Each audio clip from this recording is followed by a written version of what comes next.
ഇന്ന് അല്പസമയം ഒരു പൊതുദർശനമുണ്ടായത് നേരത്തെ ബിന്നിൽ സൂചിപ്പിച്ചു. ഇപ്പോൾ നിലവിൽ സിനിമാ മേഖലയിൽ നിന്നൊക്കെയുള്ള ആരൊക്കെയാണ് അവിടെ എത്തിയിട്ടുള്ളത്? കൂടുതൽ പേർ ഇന്ന് വരുമോ അതോ നാളെ ആകുമോ കൂടുതൽ ആളുകൾക്ക് കാണാൻ പറ്റുന്ന രീതിയിലുള്ള ഒരു പൊതുദർശനം?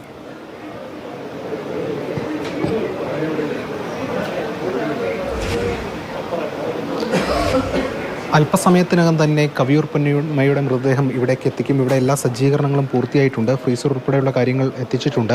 ഇപ്പോൾ ആശുപത്രിയിലെ തീവ്രപരിചരണ വിഭാഗത്തിലാണ് മൃതദേഹമുള്ളത്. അവിടെ നിന്ന് ഇവിടേക്ക് കൊണ്ടുവരും. ഇവിടെ അന്ത്യോപചാരം അർപ്പിക്കാനുള്ള ഒരു സംവിധാനം ഉണ്ടാകും. ഇവിടെ സിനിമാ മേഖലയിലെ കൂടുതൽ പേർ ഇവിടേക്ക് എത്തും എന്ന കാര്യവും അറിയുന്നു. അതിനുശേഷം ഇവിടെ തന്നെ മോർച്ചറിയിൽ, ഈ എസി ആശുപത്രിയിലെ മോർച്ചറിയിൽ മൃതദേഹം സൂക്ഷിക്കും. നാളെ രാവിലെ 8:30 മണിക്കായിരിക്കും ഇവിടെ നിന്നും മൃതദേഹം കൊണ്ടുപോവുക. കളമശ്ശേരി ടൗൺ ഹാളിൽ പൊതുദർശനം നിശ്ചയിച്ചിരിക്കുന്നത്. അവിടെ രാവിലെ പൊതുദർശന ചടങ്ങുകൾ ഉണ്ടാകും. കൂടുതൽ സിനിമാ പ്രവർത്തകരും സാമൂഹ്യ സാംസ്കാരിക രംഗങ്ങളിലെ പ്രമുഖരും ഒക്കെ തന്നെ അവിടേക്ക് എത്തുമെന്നാണ് ഇപ്പോൾ അറിയാൻ കഴിയുന്നത്. അതിനുശേഷം അവിടെ നിന്നും നേരെ കരുമാലൂരിലെ വീട്ടിലേക്ക് കൊണ്ടുപോകും. അങ്ങനെയാണ് ഈ കാര്യങ്ങൾ നിശ്ചയിച്ചിട്ടുള്ളത്.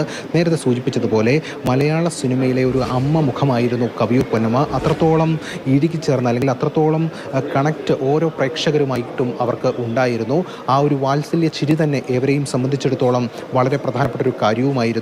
ആ ഘട്ടത്തിലാണ് ഇപ്പോൾ വിടവാങ്ങിയിരിക്കുന്നത്. 2021 ഏറ്റവും ഒടുവിൽ സിനിമയിൽ വേഷമിട്ടത്. അതിനുശേഷം ചെറിയ ഇടവേള എടുത്തിരിക്കുകയായിരുന്നു. പിന്നീടാണ് മെയ് മാസത്തിൽ അർബുദമാണെന്ന് സ്ഥിരീകരിച്ചത്. സ്റ്റേജ് 4 ആയിരുന്നു. അതിനുശേഷം ചികിത്സയും മറ്റു കാര്യങ്ങളും ഒക്കെ ഉണ്ടായിരുന്നു. തുടർ ചികിത്സയുടെ ഭാഗമായി സെപ്റ്റംബർ 3 ആശുപത്രിയിൽ അഡ്മിറ്റായത്. തുടർന്ന് അന്ത്യം സംഭവിക്കുകയായിരുന്നു. 5:33 കൂടിയാണ് അന്ത്യം സംഭവിച്ചത്. 62-ലാണ് ആദ്യമായി സിനിമയിൽ വേഷമിടുന്നത്. ശ്രീരാമ പട്ടാഭിഷേകം എന്ന് പറയുന്ന ചിത്രത്തിൽ ആദ്യം ഈ കലാരംഗത്തേക്ക് വരുന്നത് ഗായിക എന്ന നിലയിലായിരുന്നു. അതിനുശേഷം നാടകങ്ങളിൽ വേഷമിട്ടു. തുടർന്ന് ആണ് സിനിമകളിലേക്ക് എത്തിയത്. ഏകദേശം 700-ൽ പരം സിനിമകളാണ് അഭിനയിച്ചത്. അതിൽ തന്നെ എടുത്തു പറയേണ്ട ഒട്ടനവധി സിനിമകളുണ്ട്. നിർമാല്യമാണെങ്കിലും നെല്ലാണെങ്കിലും കൂടാതെ മറ്റ് അതിനുശേഷം ഇങ്ങോട്ട് പോന്നു കഴിഞ്ഞാൽ കിരീടം, ചെങ്കോല്, ഭരതം തുടങ്ങി ഒട്ടനവധി ചിത്രങ്ങൾ, അതിലൊക്കെ ഉള്ള വേഷങ്ങളും വളരെ സുപ്രധാനമായിരുന്നു. അത്തരത്തിൽ ഉള്ള ഒരു അഭിനേത്രിയായിരുന്നു കവിയൂർ പൊന്നമ്മ. ആ നിലയിലാണ് ഏവരും കണ്ടത്. സിനിമാ രംഗങ്ങളിലെ പ്രമുഖരും അല്ലെങ്കിൽ ചലച്ചിത്ര പ്രവർത്തകരും സിനിമാ താരങ്ങളും ഒക്കെ തന്നെ അല്പസമയത്തിനകം തന്നെ ഇവിടേക്ക് എത്തും. കൂടുതൽ പേർ ഇവിടേക്ക് എത്തുന്നുമുണ്ട്. ഇവിടെയാണ് അന്ത്യോപചാരം അർപ്പിക്കാനുള്ള ഒരു സംവിധാനം ഏർപ്പെടുത്തിയിരിക്കുന്നത്. പ്രത്യേകിച്ചും 71, 72, 73, അതോടൊപ്പം തന്നെ 94 ഈ വർഷങ്ങളിലൊക്കെ തന്നെ സംസ്ഥാന സർക്കാരിൻ്റെ പുരസ്കാരം കവിയൂർ പൊന്നമ്മയെ തേടി എത്തിയിരുന്നു. മികച്ച സഹനടിക്കുള്ള പുരസ്കാരമാണ് എത്തിയിരുന്നത്. അങ്ങനെ ആ നിലയിലടക്കം ഏറ്റവും കൂടുതൽ ചിത്രങ്ങളിൽ വേഷമിട്ട ഒരു ആർട്ടിസ്റ്റ് എന്ന ഒരു കാര്യവും കൂടി കവിയൂർ പൊന്നമ്മയ്ക്കുണ്ട്. കാരണം അത്രത്തോളം സിനിമകളിൽ അവർ വേഷമിട്ടിട്ടുണ്ട്. കൂടുതൽ രംഗങ്ങളിലുമൊക്കെ തന്നെ അവർ തിളങ്ങിയിട്ടുമുണ്ട്. ഗായികയായും പല ചിത്രങ്ങളിലും പാടിയിട്ടുണ്ട്. അതോടൊപ്പം തന്നെ ഈ നാടകരംഗത്തും ഒക്കെ സജീവമായിരുന്നു. KPSCയുടെ അടക്കം. തുടർന്നാണ് സിനിമാ മേഖലയിലേക്ക് വരുന്നത്. സിനിമയിൽ 62-ലും അതിനുശേഷം 80-ന് ശേഷം ഒരു കവിയൂർ പൊന്നമ്മയുടെ കാലഘട്ടമായിരുന്നു എന്ന് തന്നെ പറയാം. കാരണം അത്രത്തോളം വേഷങ്ങൾ, കഥാപാത്രങ്ങൾ അവരെ തേടി എത്തിയിട്ടുണ്ട്. പല പ്രമുഖ താരങ്ങളുടെയും അമ്മയായാണ് വേഷമിട്ടത്. അതോടൊപ്പം തന്നെ നെഗറ്റീവ് റോൾസും ചെയ്തിട്ടുണ്ട്.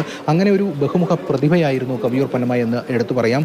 മലയാള സിനിമാ മേഖലയെ സംബന്ധിച്ചിടത്തോളം ഒരു വലിയ നഷ്ടം തന്നെയാണ് കവിയൂർ പൊന്നമ്മയുടെ വിയോഗത്തിലൂടെ ഉണ്ടായിരിക്കുന്നത്. അല്പസമയം മുമ്പ് സുരേഷ് ഗോപി ഉൾപ്പെടെയുള്ളവർ ഇവിടെ എത്തി അന്ത്യാഞ്ജലി അർപ്പിച്ചിരുന്നു. നാളെയാണ് സംസ്കാര ചടങ്ങുകൾ നിശ്ചയിച്ചിരിക്കുന്നത്. വൈകിട്ട് 4 മണിയോടുകൂടി. കഴിഞ്ഞ കുറച്ച് നാളുകളായി ചികിത്സയിൽ തന്നെയായിരുന്നു.